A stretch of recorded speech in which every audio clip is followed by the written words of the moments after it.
So when you buy a radio, you got it in the dash, you got all the fun done, like this Sony AX100. You want to play with the sound settings, like the EQ, crossover, and things like that. So today we're going to show you how to do them on this Sony, so stay tuned.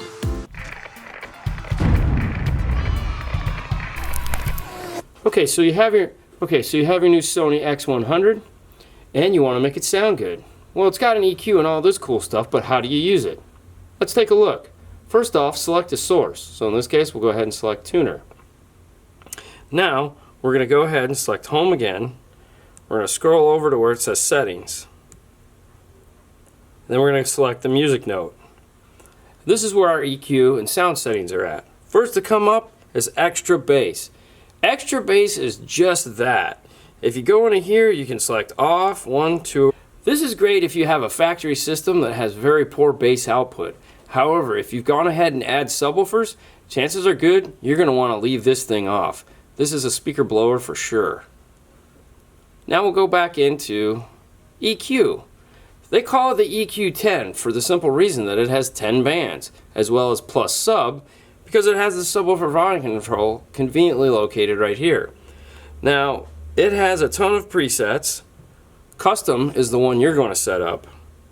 Country, soul, jazz, electra, hip-hop, dance, pop, rock, R&B, off.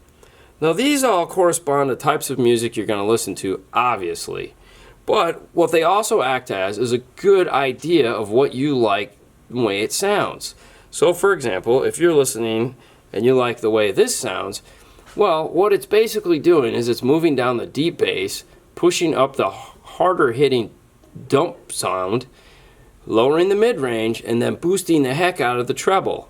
So if you're listening to it and then you're like, man, I really like the way it sounds, but it's killing the treble, well then you have a good idea of where to start when you're on your setting. So you can leave this, put this up a little bit, come over here, reduce the tweeter output sound, and then start playing with it from there.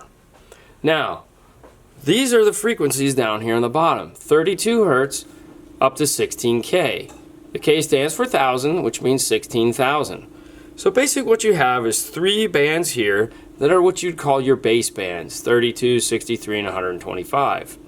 Then over here you have 3 bands which you'd call your tweeter bands, 4K, 8K, and 16K. And everything in between, which is the 250, 500, 1K, and 2K, would be more or less your mid-range. These are the frequencies that your ears hear most easily, and that's usually why they're down the lowest. As you go to the far left or the far right, that's where your ear has a hard time. So that's typically why you do what's called the flying V setup, where you end up with something like this. This is a very popular curve. Don't feel like you have to do it though. Actually get in there and listen to it. So if you're listening to it and you feel like the bass isn't performing the way you want, you'd want to stay over here. If the treble isn't performing the way you want to be here. And if the mid-range is just sounding just terrible, you're going to play with these frequencies. Now over here it has the subwoofer volume control, which you can simply raise and lower. Now this is where it gets kind of confusing in that it says off. Well, this is off and this is on. Next we have balance and fader. Balance and fader is simple. Front, rear, left, right.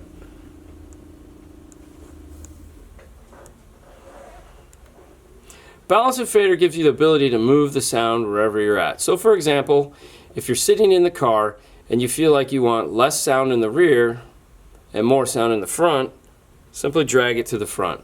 If you'd like to be more focused around you, move it over here. If you want the passenger to hear it because you have a headache, move it to that side. If the kids are in the back driving you crazy and they just want to hear their music, then move it all the way to the back. Crossovers. Now this has a very simple crossover. It has a high pass and a low pass. High pass is for your mid-range speakers, low pass is for your subwoofers. There's no front and rear independent or anything like that. It's simply just front speakers, or front and rear speakers, subwoofer. So go ahead and select the frequency by hitting the button. 50, off, 50, 60, 80, 100, and 120.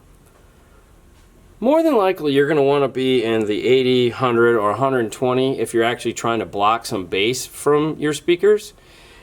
If you're into hip hop or dance or strong bass music, put it at 120. Turn it up as high as you can.